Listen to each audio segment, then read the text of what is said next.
SIT അല്ല ഇതിന്റെ പിന്നിൽ മുഖ്യമന്ത്രി ശ്രീ പിണറായി വിജയനും മുഖ്യമന്ത്രി ശ്രീ പിണറായി വിജയന്റെ ഓഫീസുമാണ്. SITക്ക് ഇതിന് മറുപടി പറയേണ്ടി വരും. വിശിഷ്യ മുഖ്യമന്ത്രിക്ക് ഇതിന് മറുപടി പറയേണ്ടി വരും. അപ്പോ CPMന് ഗൃഹസന്ദർശനത്തിന് പോകാൻ എന്തെങ്കിലും ഒരു എക്സ്ക്യൂസ് വേണം. CPMന് ഈ ചോദ്യങ്ങൾക്ക് നേരെ വരുമ്പോ മറുപടി ഇല്ലാത്തത് കൊണ്ട് ബാക്കി ആരെങ്കിലും കൊടുക്കണം. അതിന്റെ കുടുക്കലിന്റെ ഭാഗമായിട്ടാണ് തന്ത്രിയെ കുടുക്കിയതെന്നുള്ളതാണ് സത്യം. നമസ്കാരം, മലയാളി വാർത്തയിലേക്ക് സ്വാഗതം. ഉത്തരം പറയാതെ മുഖ്യമന്ത്രിക്ക് ഇനി ഒരടി മുന്നോട്ട് വെക്കാൻ സാധിക്കില്ല. ശക്തമായിട്ടുള്ള പ്രതിഷേധങ്ങൾക്കിടെ ശക്തമായിട്ടുള്ള തെളിവുകൾ കൂടെ പുറത്തേക്ക് വരികയാണ്. ശബരിമലയിൽ ഉണ്ടായിട്ടുള്ള സ്വർണ്ണക്കൊള്ളയുടെ ഭാഗമായിട്ട് അന്വേഷണങ്ങൾ മുന്നോട്ട് പോകുമ്പോൾ അവിടെയും ചില രാഷ്ട്രീയ നീക്കങ്ങൾ നടക്കുന്നുണ്ട് എന്ന തരത്തിലുള്ള റിപ്പോർട്ടുകളാണ് പുറത്തു വരുന്നത്.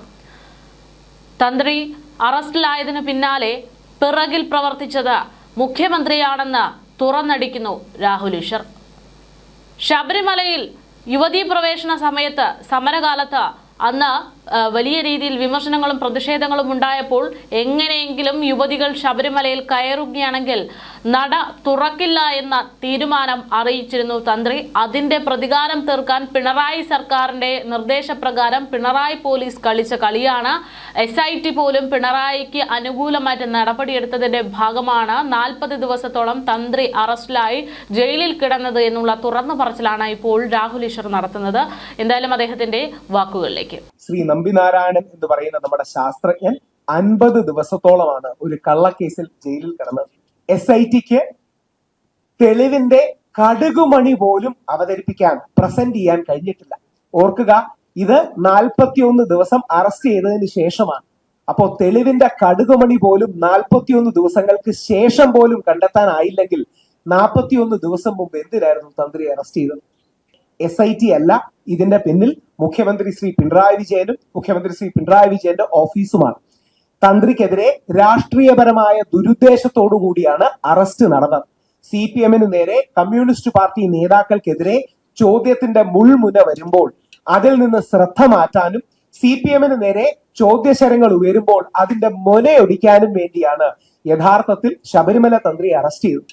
ശബരിമല തന്ത്രിയെ കുറിച്ച് ഈ കോടതി വിധിയിൽ പറയുന്ന 2-3 പരാമർശങ്ങൾ, കോടിക്കണക്കിന് ഭക്തരുള്ള, മില്യൺസ് ഓഫ് ഡിവോട്ടീസ് ഉള്ള ഒരു ടെമ്പിളിന്റെ സുപ്രീം പ്രീസ്റ്റ് ആണ് അദ്ദേഹം. നമ്മുടെ നാട്ടിലെ ഏറ്റവും പ്രസിദ്ധമായ ഹിന്ദു ക്ഷേത്രത്തിന്റെ ആചാര്യനാണ്. കോടതിയുടെ വിധിയിൽ പറയുന്ന വാക്കുകളാണ്.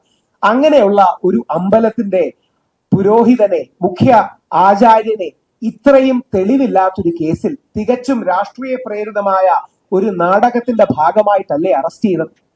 SITക്ക് ഇതിന് മറുപടി പറയേണ്ടി വരും. വിശിഷ്യ മുഖ്യമന്ത്രിക്ക് ഇതിന് മറുപടി പറയേണ്ടി വരും. അതിന്റെ കാരണവും എന്താണെന്ന് പറഞ്ഞാൽ SIT ബഹുമാനപ്പെട്ട ഹൈക്കോടതിയുടെ നിരീക്ഷണത്തിലാണെന്ന് സാങ്കേതികമായി നമ്മൾ പറയുമെങ്കിലും SIT മുഖ്യമന്ത്രിയുടെ കീഴിൽ, ആഭ്യന്തരമന്ത്രിയുടെ കീഴിൽ പ്രവർത്തിക്കുന്ന പോലീസ് ഡിപ്പാർട്ട്മെന്റിലെ ഒരു ടീം മാത്രമാണ്, അല്ലെങ്കിൽ പോലീസ് ഡിപ്പാർട്ട്മെന്റിലെ ഒരു ഇൻവെസ്റ്റിഗേഷൻ ടീമാണ്. അപ്പോൾ ആഭ്യന്തരമന്ത്രിയായ മുഖ്യമന്ത്രിയോട് തന്നെയാണ് അവർക്ക് ആത്യന്തികമായി അവരുടെ സ്വാധീനവും മറ്റും ചെലുത്താൻ കഴിയുന്നത്.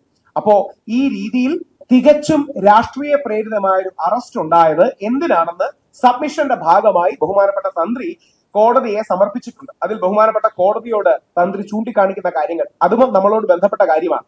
ശബരിമല യുവതി പ്രവേശന സമയത്ത് ഗവൺമെന്റും ചില ഉന്നതരായ പോലീസ് ഉദ്യോഗസ്ഥരും ശബരിമലയിൽ യുവതികളെ കയറ്റാൻ ശ്രമിച്ചിരുന്നു. നമുക്കെല്ലാം അറിയാവുന്ന സത്യമാണ്. അതിന് താൻ ശക്തമായ നിലപാടെടുത്ത് എതിർത്തു. തന്നോടുള്ള പ്രതികാരത്തിനും ദേഷ്യത്തിനും ഇത് കാരണമായി. ഇത് 100% ശരിയാണ്. കാരണം ഞങ്ങൾ അടക്കമുള്ള ഭക്തർ പോരാടുമ്പോൾ തന്ത്രി അടക്കമുള്ള ആൾക്കാർ ഏറ്റവും മിതമായ നിലപാടുകളാണ് ആദ്യം സ്വീകരിച്ചിരുന്നത്.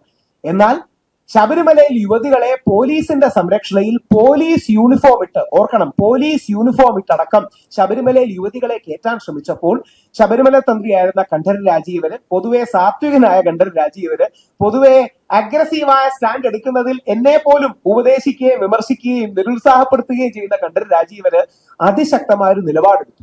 ഞാനും ശ്രീ കണ്ഠരര് രാജീവരും, അതായത് ബ്രഹ്മശ്രീ കണ്ഠരര് രാജീവർ എന്ന എന്റെ അമ്മാവൻ സ്ഥാനീയനായ വ്യക്തിയും തമ്മിൽ പരസ്യമായി വഴക്ക് കൂടിയിട്ടുണ്ട്, പരസ്യമായി തർക്കിച്ചിട്ടുണ്ട്. ഞങ്ങളുടെ മുത്തശ്ശി, താഴമൺ കുടുംബത്തിലെ ഏറ്റവും മുതിർന്ന ദേവികി അന്തർജനമാണ് ആദ്യം അറസ്റ്റിലായത്. ആ അറസ്റ്റിലായതിന് അദ്ദേഹത്തിന് എന്നോട് വലിയ നീരസം ഉണ്ടായിരുന്നു. അദ്ദേഹം അത് പബ്ലിക്കലി പറഞ്ഞാണ്.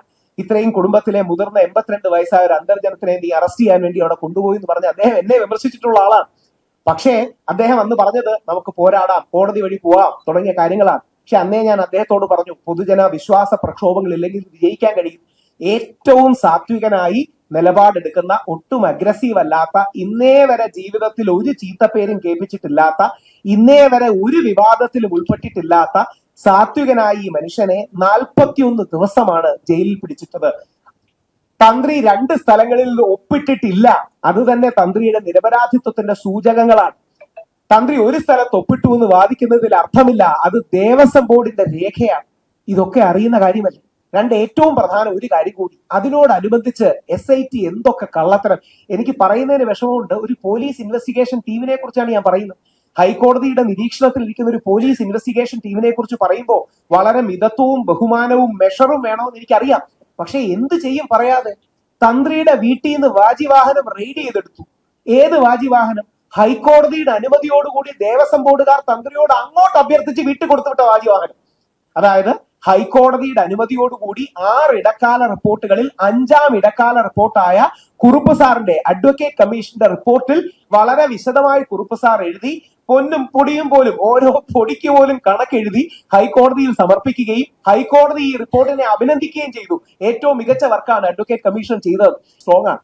പക്ഷേ തന്ത്രിക്കെതിരെ രാഷ്ട്രീയ ഗൂഢാലോചന ഉണ്ടായി എന്നുള്ളത് സത്യമല്ലേ?